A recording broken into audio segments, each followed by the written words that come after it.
So we are talking about cost management. Now as a project manager, we are supposed to be also responsible for managing cost. Now out of this group, how many of you are also responsible for managing cost? In project, cost is actually related to resource.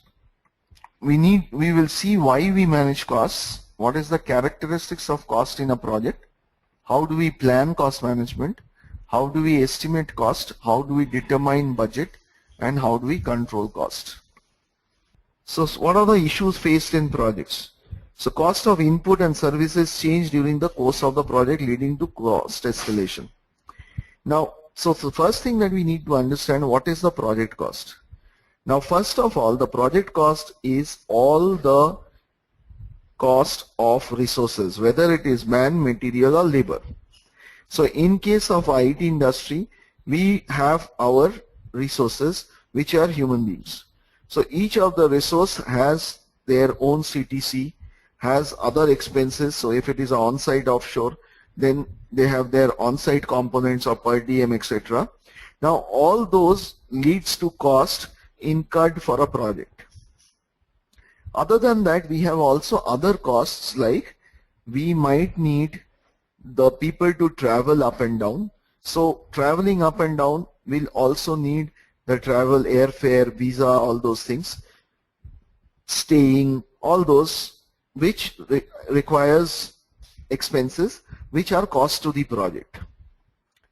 Other than that, we might also require some materials, like IT projects might require a specific maybe software which needs to be bought, or the project might need skill in a particular area, and hence there is a specific training to be done by external or internal person, and that also has a cost.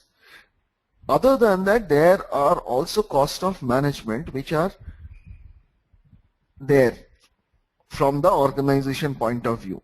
Now all these together will be taken up in the cost. So when we are looking at cost, we will look at some of these financial related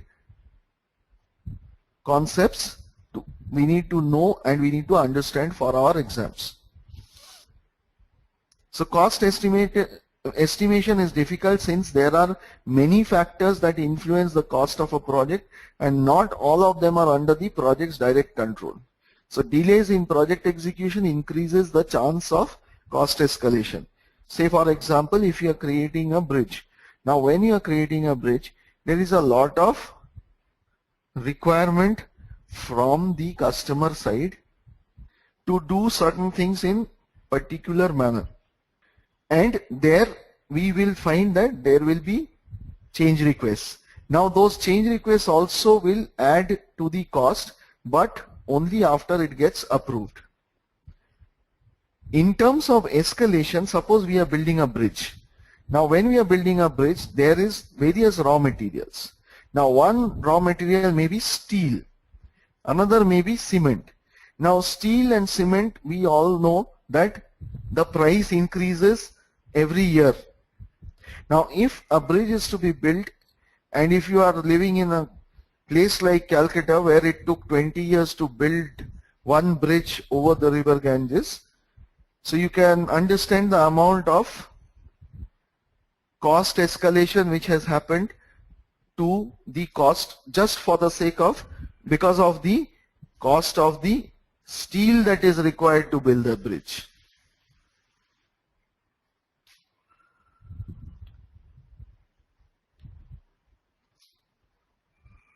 So here also the first process that we do is planning cost management. So the process that establishes the policy, procedure and documentation for planning, managing, spending and controlling project cost is cost management plan. So project management plan, charter, EEF and OPS are your inputs. Expert judgment, analytical technique and meetings are your tools and techniques, and cost management plan are your outputs. Now here you need to understand, or the project manager needs to know the overall financial procedures and policies also related to what affects him. Say for example, if he has to do an estimation, he needs to know the financial policies in terms of travel, in terms of per diem, etc. He needs to know HR policies in terms of finding out that how much, what is the band of the people that he is taking. For that band, how much is the CTC for the company. All those informations he will need to be able to derive the cost. And also for in case of overheads which gets distributed across multiple projects, it is finance who will direct as to how the overheads will be distributed among the projects based on whether the project value, whether any other parameter. It has to be followed as per the policy and procedure defined in the financial procedure. So finance, HR, all these procedures are required to be consulted to come with a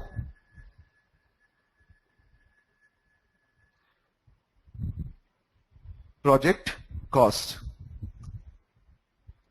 So cost management plan describes how the project cost will be planned, structured and controlled. The cost management process and the associated tools and techniques along with the following components are documented. Like what is the unit of measure? Now whether it is a dollar, whether it's INR, whether it is any other value that has to be given. Then the level of precision. So the degree to which activity cost estimates will be rounded up or down. So are you going into a only dollar value, or you are going to a decimal place of that also? The level of accuracy.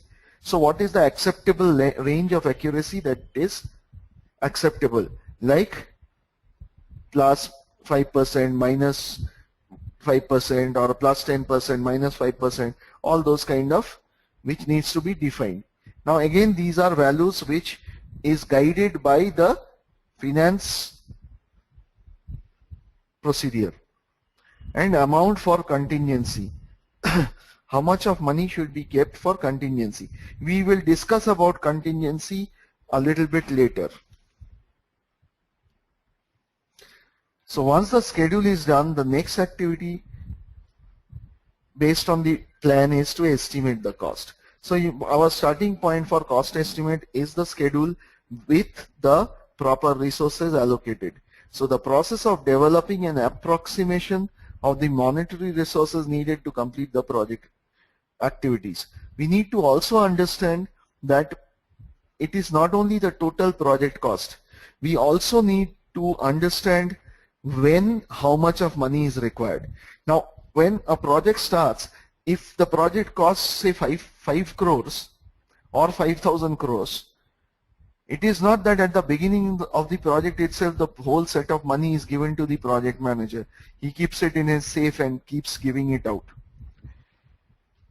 The money also has to come from the corporate, from the organization, and it is not possible for organization to fund outflow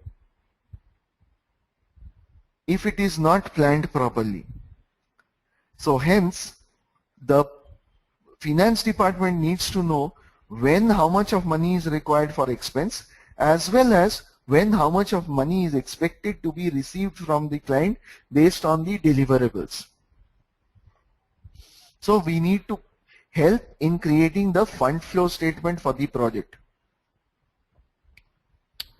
Now cost management plan, human resource management plan, scope baseline, project baseline, risk register, EF and OPAs are the inputs.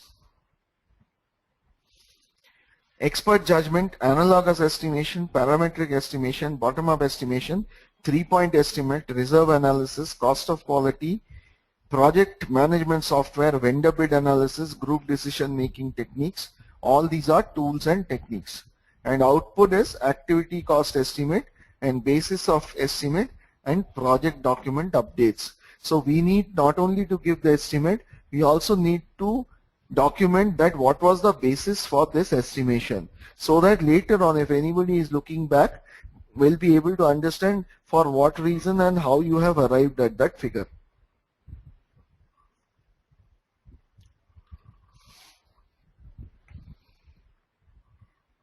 So in OPS, the following internal policy and processes are used, like cost estimation policy, internal guideline on how to estimate cost.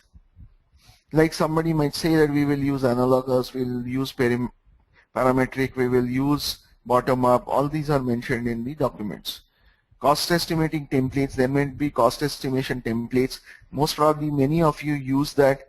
So when you are bidding for a project, you fill up this cost estimation template after you create a schedule, and once you do that, you send it to your finance and your manager to get the approval, and then only you will be able to give that quote to the client.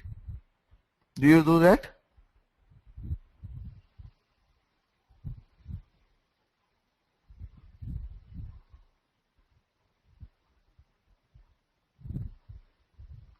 Any of you help in pre-sales activities?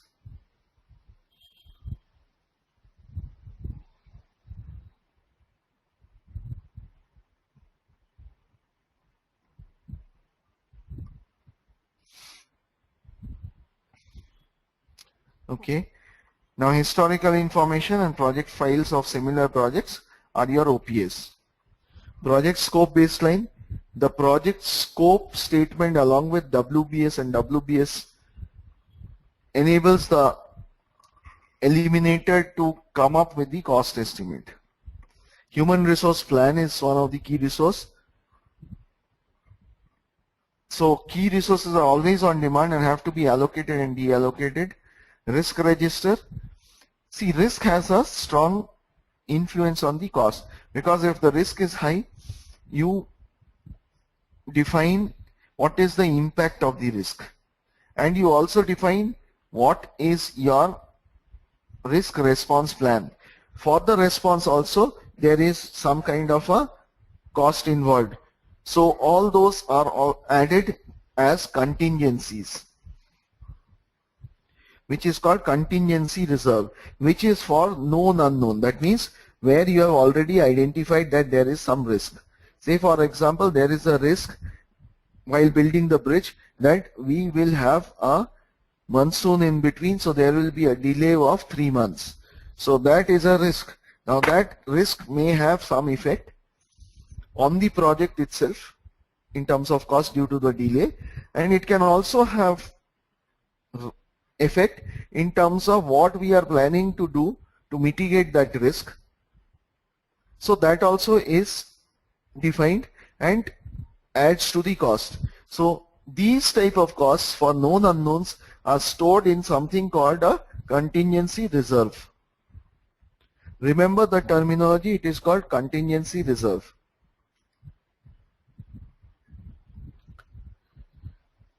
There are market conditions like sole source. Okay, now when we are giving work to some vendor, to a subcontractor, say for example you are bringing in some consultants to do the work. Now if you are bringing these consultants to do the work, you have to pay them. Now that is based on market conditions. So market conditions can be, we talk about 3 types: sole source, single source and oligopoly. We know what is a sole source.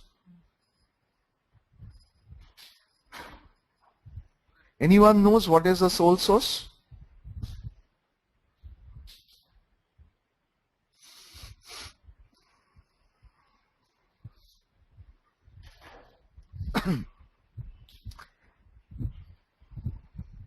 Sole source means there is only a single vendor. That is, there is only one person or one organization who can deliver that service or product. There is nobody else in the market to deliver that. Now in such situations what happens is they will charge you higher. fees or higher rate. So your cost increases for that. Now you go for sole source when you are looking at some very customized, sophisticated, niche kind of a product. Single source is where there are multiple vendors, but your organization has empaneled only one vendor. So you are supposed to take it only from the vendor who is being empaneled. So that is a single source. So here the control of negotiating the price or the fees is a bit more than the sole source. Here also you will go for more critical items. And finally you have oligopoly, where you have many vendors providing the same product or service. Now here you can go to anyone. Here your control over the price is higher. So things which are more generic in nature, you will go for these oligopoly kind of vendors. There is also published commercial information.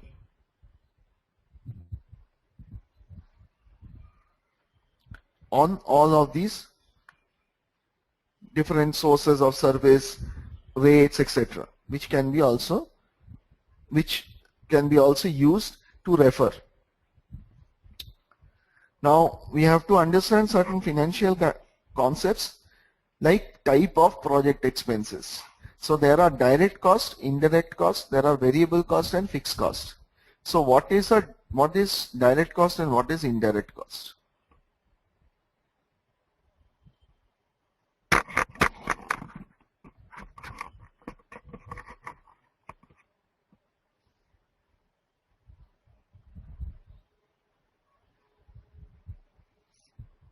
Can anyone say what is direct cost and what is indirect cost? Direct cost is directly related to the project, that's right. Travel, stay of resource is indirect cost. Any service we outsource is indirect cost. No. Whenever you are doing anything, resource billing, yes, resource billing is direct cost. See, resource billing is a direct cost. Any travel which is done specifically for the project is a direct cost, because that particular cost is not used for any other purpose, but it is only specific to the project. People, you are paying per diem, you are paying their stay, their hotel, whatever, is only for this project. In that case, it is a direct cost.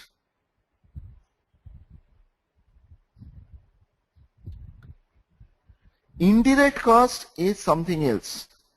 Indirect cost is which cannot be identified in the project itself. So for example, is creating a table. Now the wood, the nails, all those are direct cost.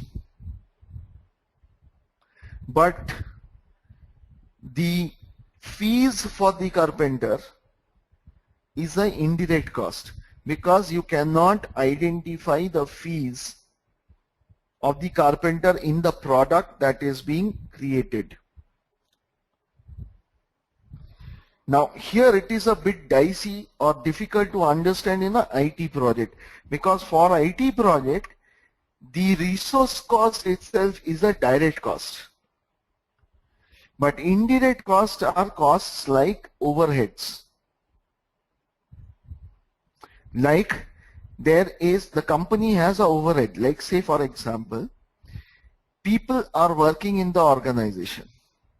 There is a place where these people are sitting there is electricity cost, there is cost of the machines that are there, there is cost of the air conditioning, there is cost of the security who is there. So all those costs that are there, there are different managers who are there like HR, finance, etc., and senior managers who are also supporting the overall execution of the projects across the organization.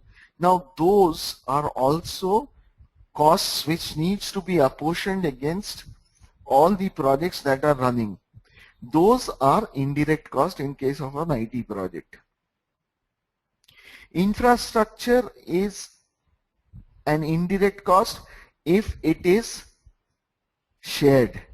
If there is a specific infrastructure for the project, then it is a direct cost. So is direct and indirect cost clear now? Any question on this?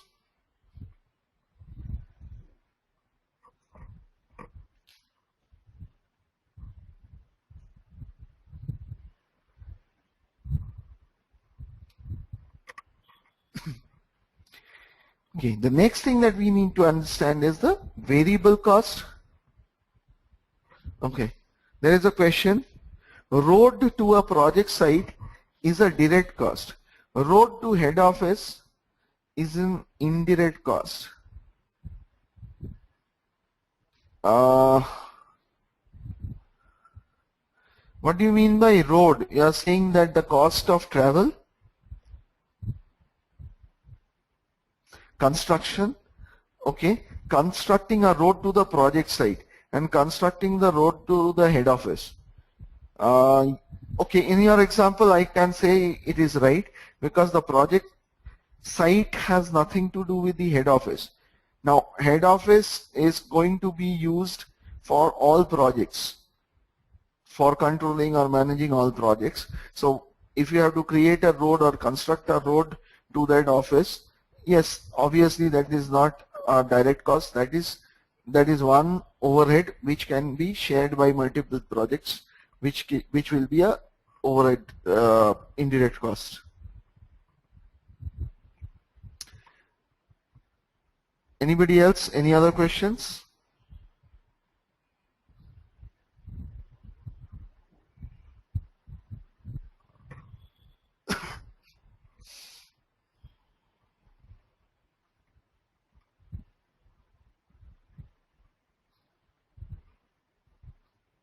Okay. So now let us look at variable and fixed cost. Any idea on variable and fixed cost?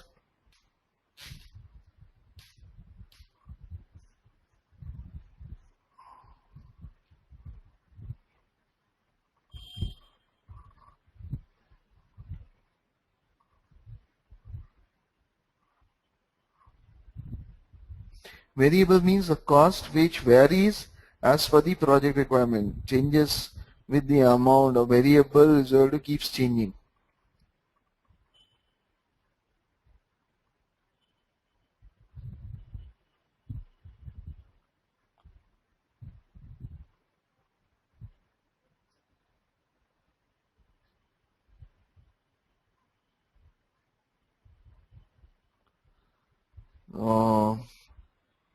Okay.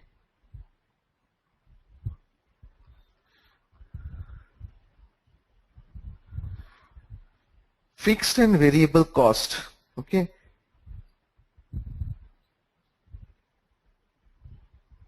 Travel costs are variable, although there might be a cap. Travel, that's right. So any cost which does not change with the increase in the number of units produced is a fixed cost. So whether you produce anything or not, certain expense which is already spent will be spent. So for example, if you have created a project site and you have put electricity, if you have put a security guard there, now the cost of the project site and the security guard that you are paying, whether any amount of work is being done in the project or not, that cost will be occurred every month. That is a fixed cost. Whereas when the project work starts, like your resource, man, material and labor, as you do execution, you use more and more resources and you complete more and more work, then that is a variable work, variable cost. So if you think from the production point of view, if in a manufacturing plant, when you set up the manufacturing plant, the cost of the manufacturing plant, the security, the electricity, the overall management of that, all those are spent on a regular basis whether any production is produced or not. But when you are producing some material and the raw materials like say steel or plastic or whatever is used, say you are making toy, so the plastic, rubber, whatever is used. Now as if you create one toy, there is some amount of cost. When you are producing 100 toys, then you are having 100 times that one cost of one doll or one toy. So that is your variable cost. So variable cost is the cost which increases with the amount of production. Whereas fixed cost is whether you produce or not, it has to be produced. It has to be incurred. Okay, one more point that you need to understand is something called sunk cost. S-U-N-K, sunk cost. Okay, there is a question. The cost of a machine that makes toys is fixed cost, but the cost of raw material, labor in producing toys is a variable cost. That's right, Syed. That's absolutely right. So now there is another concept called sunk cost. S-U-N-K. Anybody has any idea on what is sunk cost?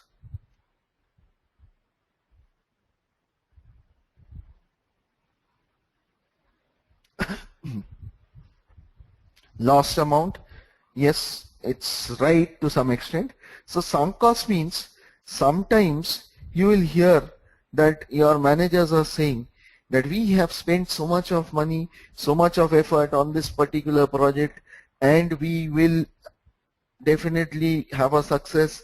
Let us put that additional effort and bring it to a closure.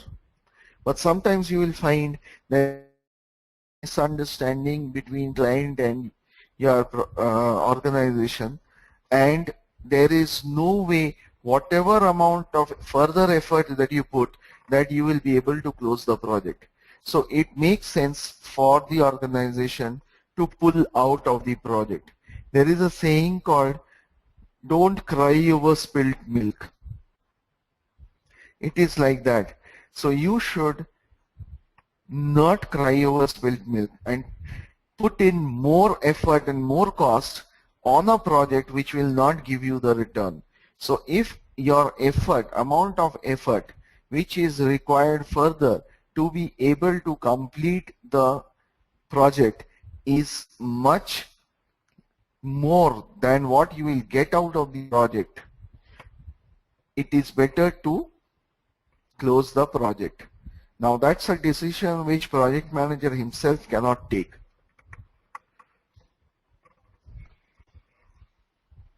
But project manager has to give the required inputs to in terms of cost to the senior management for them to be able to take the decision of pulling out of the project. Sometimes it is not only the cost, there are some other parameters like credibility, and maybe you are doing something for the first time, and if you can complete this successfully, you will get a lot more business, etc., from other companies and all as a reference to this. Then you specifically decide, your organization specifically decides to go ahead with it, which is properly documented. Now that is sunk cost.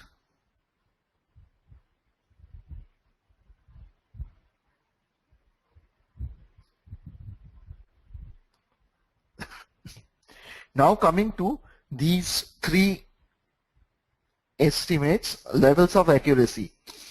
Remember this because there is direct question or there might be calculations based on these 3 points.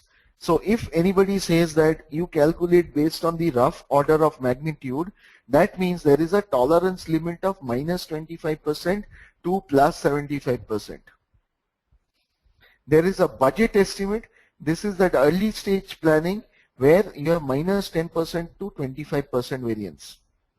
And definitive estimate, it is the most accurate. WBS is required to create this minus 5% to 10%. So once your WBS is created and approved, then your estimation from that point of time should not be more than 10% higher or minus 5% lower than what you have estimated.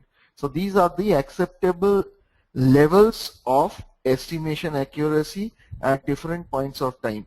So in a question in PMP, they might ask you to calculate something where they say that you calculate based on the budget estimate, or they calculate on the basis of definitive estimate, or calculate on the basis of rough order of magnitude estimate. So you have to take this into consideration to calculate the right value. Sometimes there are direct questions also that what is the rough order of magnitude? It is minus 25 to plus 75, or they will give you plus minus 75 to plus 25. So they will give 3-4 different options which are similar looking, but you have to be very careful that rough order of magnitude is minus 25 to plus 75. Budget estimate is minus 10% to plus 25%, and definitive estimate is minus 5 to plus 10.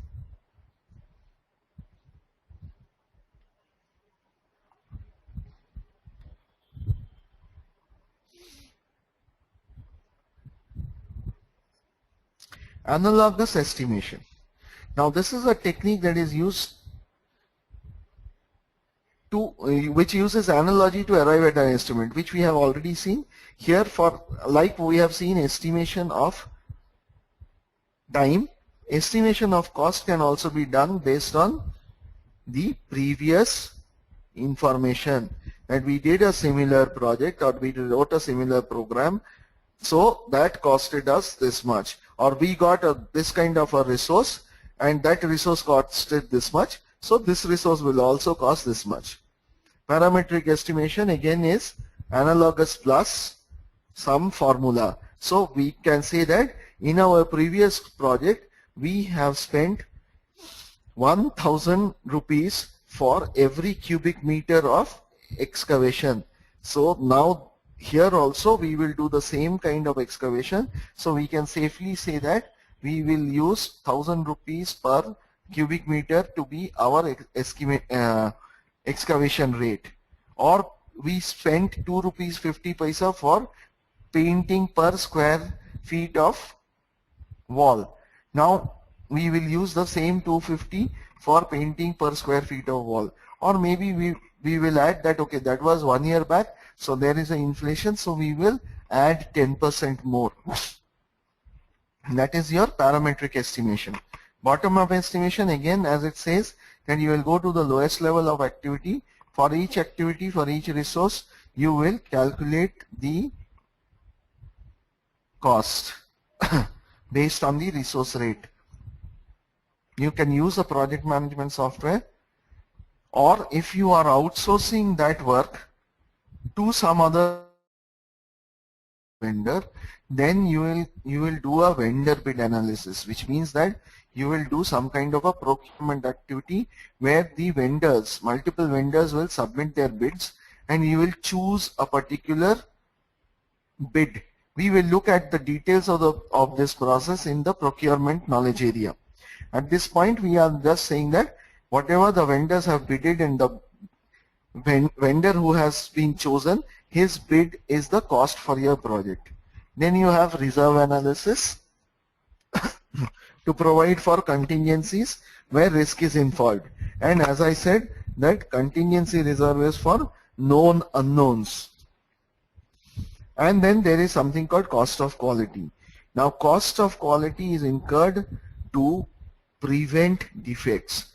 What are the costs which is required to be incurred to prevent defects? We will see this when we are talking about the quality knowledge area.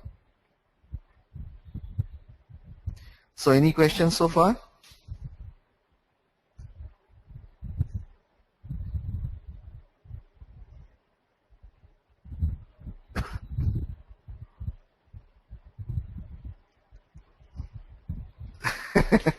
Said says lost almost. Okay, Said, which part? Where did you lose?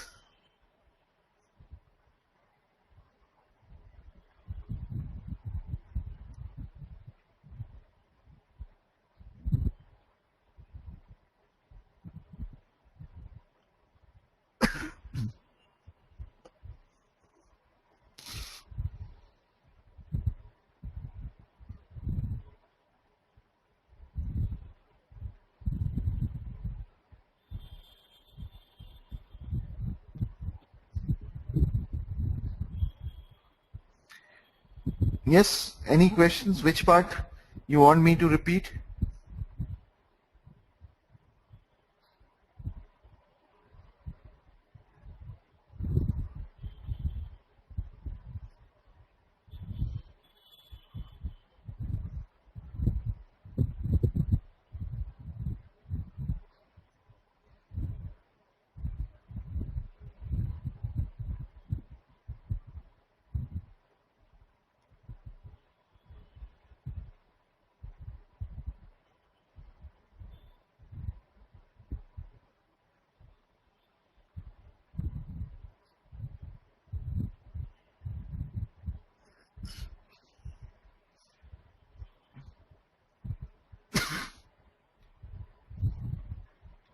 No questions? Said?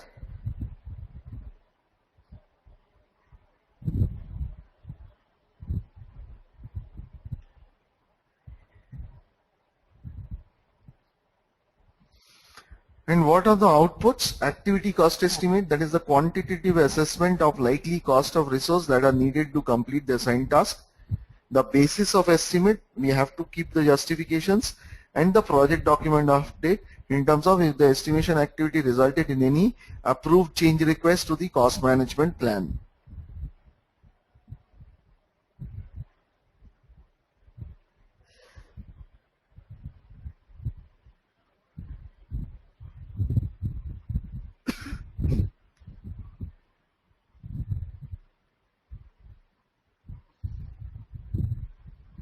The next step, once you have found the cost, then we have to determine the budget. So now, till now what we have done is, we have calculated what is the expected cost for executing that project. Does activity cost estimate include estimates per activity as well? See, if you are doing a bottom-up approach, in that case, yes, because you will be starting off at the lowest level of activity. And then you will keep building up. Now that is the best way of doing it, because for each activity you know how much of what kind of resources required, man, material or labor. And for each of the man, material or labor, you have the amount of utilization of them as well as what is the rate for utilization, and based on that you can calculate the overall activity cost. If there is any overheads to be added, that can also be added to the activity level, or it can be added at a higher level. So the activity cost gets rolled up into higher levels of phases or stages or deliverables, and accordingly those can be rolled up to the project level. So it's better to go for the activity level if you have that much of information. In certain projects, you don't have that much of information at the activity level. Say, for example, let's say you are doing construction. Now, when you are buying cement, you don't buy cement in terms of each activity. You will buy cement for the whole project as a whole, because that will give you the benefit of the volume. Now, once you get the total amount of cement that needs to be bought, you negotiate with the vendor and you get a good price for the cement, and you ask them to deliver also in certain bulks. The cement comes to the store, and then the cement is allocated to the different project activities. So in those cases, what happens is you might calculate the total cement requirement and find a cost to it instead of an activity level.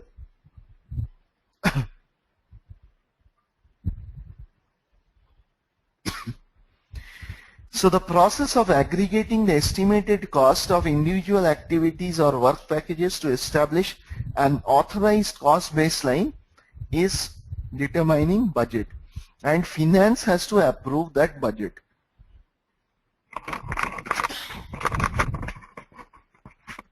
So cost management plan, scope baseline, activity cost estimate, basis of estimate, schedules, resource calendar, risk register, agreements, and organization process assets are your inputs. Cost aggregation, reserve analysis, expert judgment, historical relationship, and funding limit reconciliation are the tools and techniques.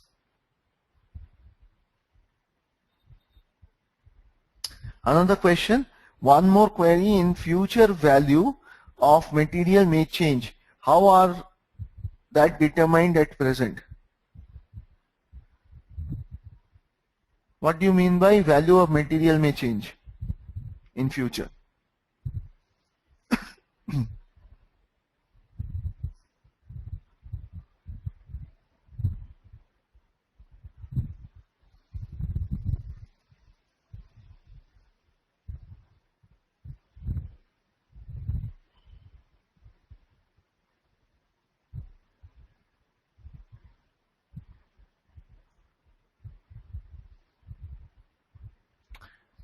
Value of what? You are saying that the price of the material may increase? Okay. So, see, when you are estimating, you will estimate at an expected price. So, for example, if you say that this building will cost you around, will take around 1 year to build, you know that this is the kind of rate that is currently going in the market, and you also know from these shops and all that what is the possibility of price hikes, or maybe from historical data you know that how much of hikes happens. So what you do is you also put a when you are planning, you plan in such a way that you take the price little bit higher than what is already there in the market as of today. So that becomes your budget, your cost estimate. It is not necessary that only what is available today in the market is what you should put in the cost. Here you are estimating. So if you are expecting that it will be increasing, so you put that increase. But the other thing that is there is sometimes there is higher hikes. So what you do is in a project contract, you also put up contingency of escalation of prices. So that becomes your contingency. It's a risk that there might be a very high or steep rise in price of steel or certain components. In that particular case, you will put that as a contingency reserve.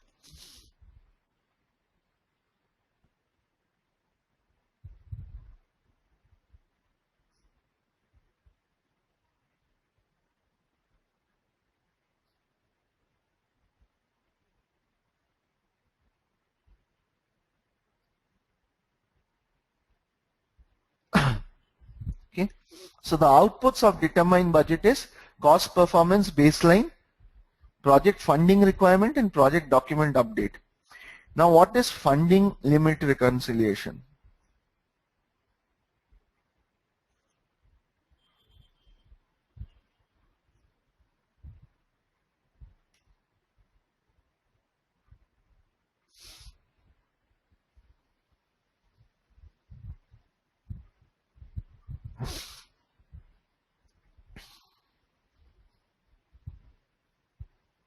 What is funding limit reconciliation?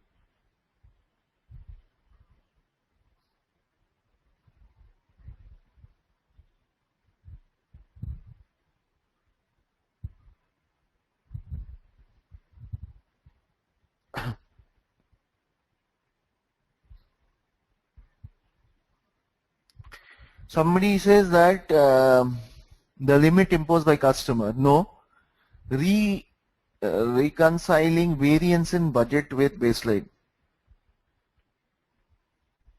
See, when you are talking about cost, there is no involvement of your customer.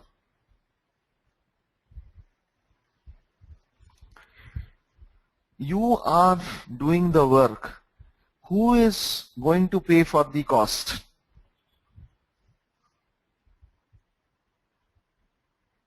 Who is going to pay for the expense? Customer? No. Customer will pay for your service or product, not for your expense. It is your organization, the performing organization. So if you are developing a software, who is paying for the resource? Who is paying for the travel? Who is paying for the visa? Who is paying for the per diem? Who is paying for the training? Who is paying for the software that needs to be bought specifically for that project? All those are done by the performing organization itself. So the budget has to be approved by the performing organization, that is your sponsor and your finance department. That is your budget. What customer gives is a different thing. That is a commercial discussion which has nothing to do with project management. Customer will pay some remuneration which is based on what has been contracted with your organization. Your project cost might be 100, but your customer is paying 50, which your organization has accepted, because if you get this customer satisfied and if you can put that customer's name, say for example in case of India, suppose you do a work for Reliance. Reliance will pay always less. Now if Reliance is paying less, that does not mean that your project cost decreases. Your project cost still remains 100. Your Reliance has decided to pay 80. Your organization has accepted 80. Now that 80 does not change your project cost or budget to 80. Your project cost or budget is still 100. We mix up things in terms of the contractual value and the project cost. These two are two different things, and that's one of the reasons why you will see that we say that we should celebrate the project success once the project is completed and accepted, whether it is within the amount, whether it is profitable for the organization or not, because profitability has nothing to do with the project team. That is a different management consideration which is not considered as part of the project management process. Unfortunate part is project managers here in IT industry, they will put down that whatever they are committing to the customer and whatever the customer is agreeing to becomes your project cost. You think that is the project cost. No, it is not that. Suppose you have planned for 10 travels, but you need to travel for 12 times. There is a overall cost increase. Now that is your organization who is going to handle it. Now customer doesn't bother about whether you will go for 10 times or 12 times. As far as he is concerned, he should get his project completed in the way that he is expecting it to be. So cost is related to your internal to your organization. Your sponsor and finance is going to approve that, and that is your budget for the project.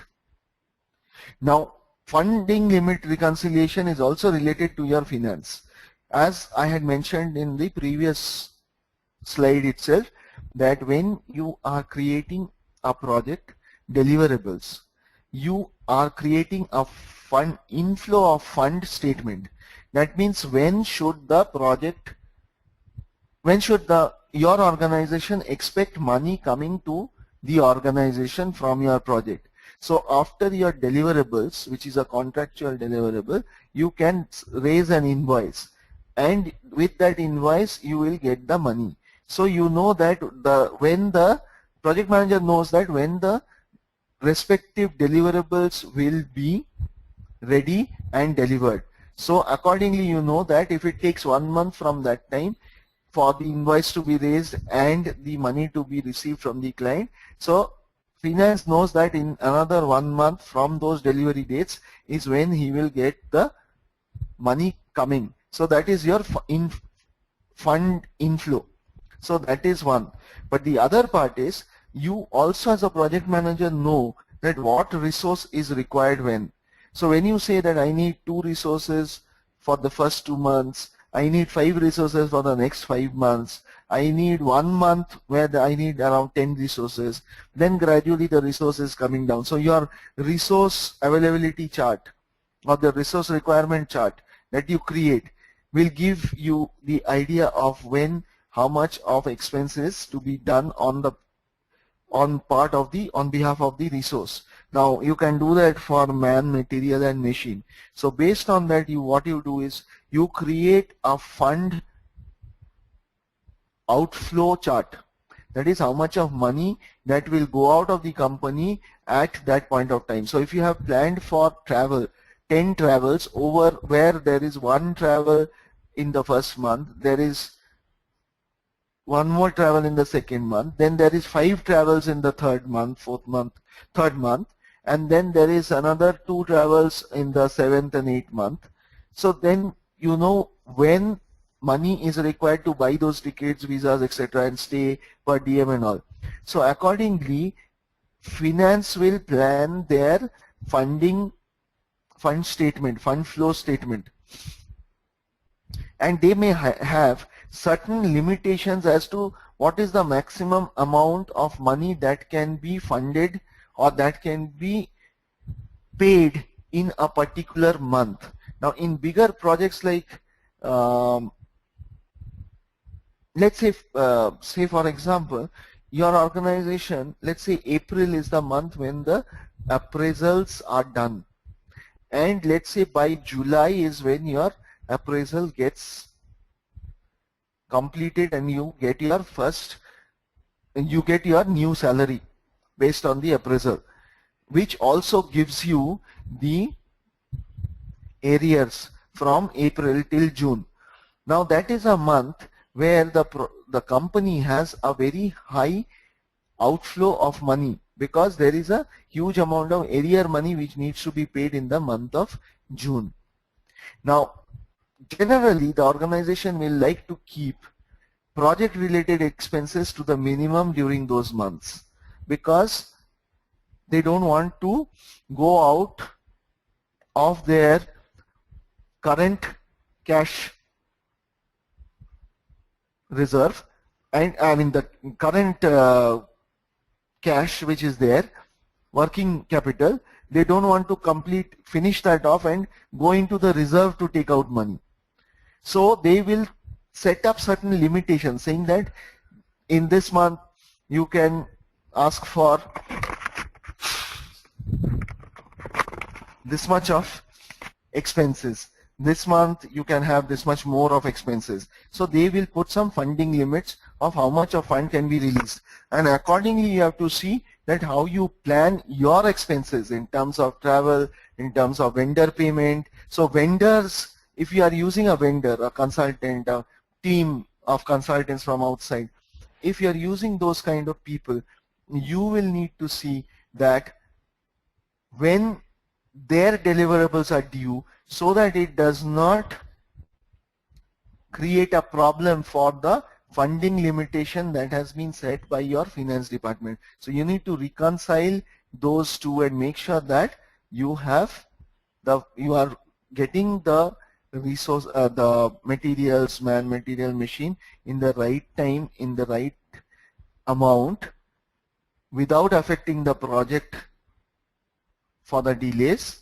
and also manages the fund flow as per the requirement of your finance team. That's why funding limit reconciliation. Is that clear?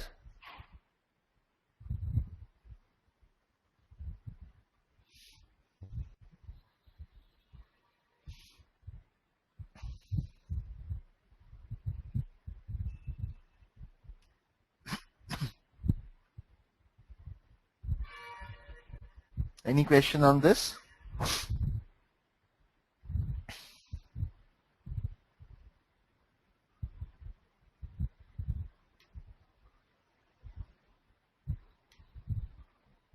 No questions? Completely confused?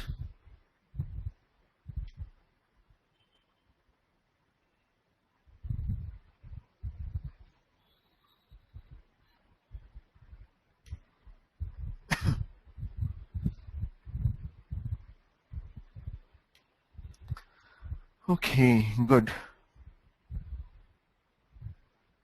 So these we have talked about. Activity cost estimate, activities within each work package is aggregated to arrive at the estimate. Basis of estimate, that is developed during the cost estimating phase, that how you have arrived at the project scope baseline, review and incorporate funding constraints available in the charter and which gets documented in the project scope statement into the cost budget. Use project schedule used to aggregate costs for the period when the specified activity would be performed. Resource calendar shows details of when the particular resource can be active and when it would be inactive. Information related to what products are or services need to be produced or obtained. Reserve analysis used for, I think there is a mistake, it should be used for known unknowns, and it is called contingency reserve. There is something else called management reserve, which is a different one. I will talk about it. So reserve analysis about known unknowns, and the money is reserved. Cost aggregation, cost estimate of activities are aggregated to work package level and then up to the project. And funding limit reconciliation, expenditure towards the project are reviewed against limits set by the, not the customer, as I said, it is about the internal organization. Not able to differentiate cost versus budget, Sachi.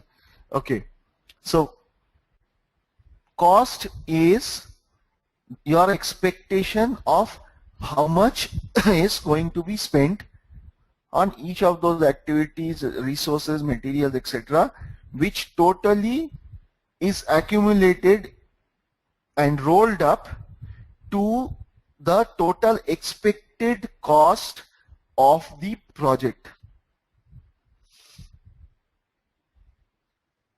Now to that you add something called the reserve, contingency reserve, which is your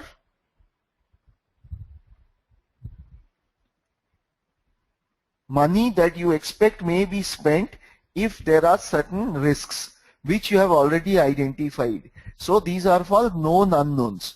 Together this amount is your, when it gets approved, becomes your budget. That is the amount of money which has been approved by your organization to be spent to execute the project.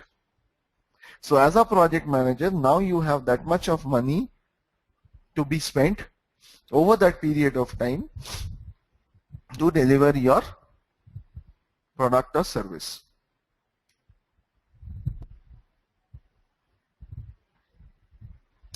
Does that answer your question? Clarify your doubt? Sachi?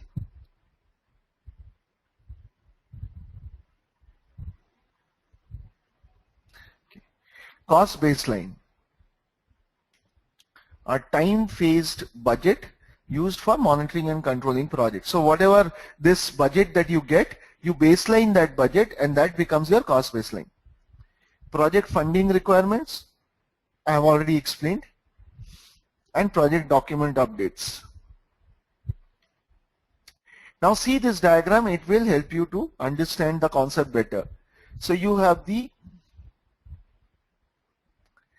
activity level cost, and you can have a activity contingency reserve.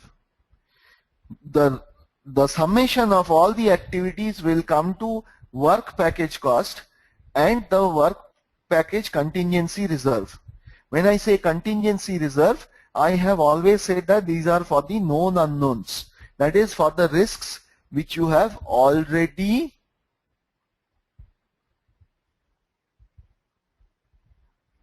found out, risks which you have already identified. So that is contingency reserve. So project manager knows about the risk, project manager knows about the overall activity, and project manager knows what is the expense for all of this. Now this whole thing becomes your contingency reserve and the work package cost. Now sometimes you project managers create something called control accounts. So they will create control accounts, which is basically the summation of these two values, contingency reserve plus work package. Now that becomes your cost baseline. That is the value against which you will be monitoring your project for your cost performance.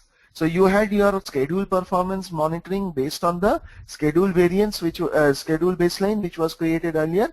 Now you have created your cost baseline, which consists of two items, which is your work package cost, that is the actual expenses that needs to be made, and the contingency reserve. Now over and above that, there is something called management reserve. Now management reserve is an amount which your senior managers will be having, and that amount, how much of that amount is there, is not known to the project manager. Hence project's performance is never monitored on the management reserve. All the project's cost will be managed based on the cost baseline that we see. So management reserve is another amount of money which is still stored separately by the management, and these are for unknown unknowns. That means you never expected such risks to happen. You never expected that there will be a big storm and the bridge fell down. Part of the bridge fell down.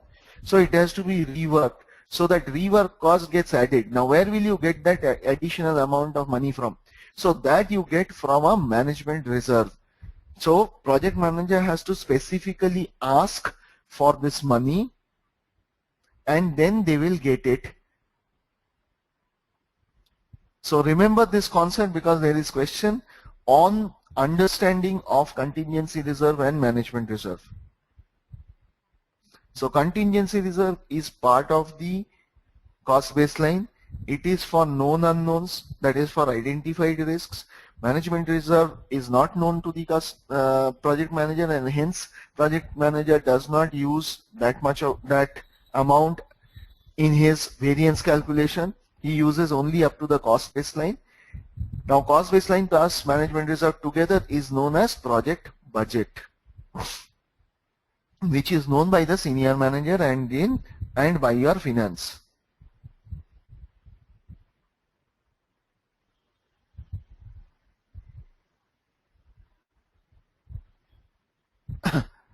If we don't know about unknown unknowns, how are we going to cost?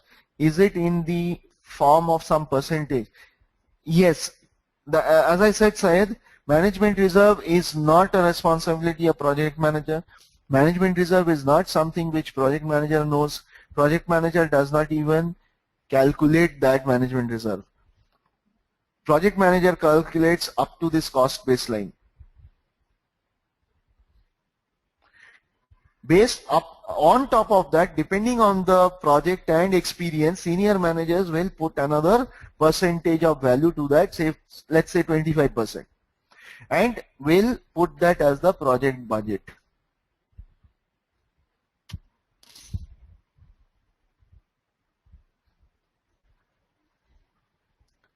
But project manager doesn't know. Project manager only comes to the senior management when he knows that it is not something which is a budget, which is a baseline amount. It's not an approved budget for him. In that particular case, he will go for that additional expense to the project manager.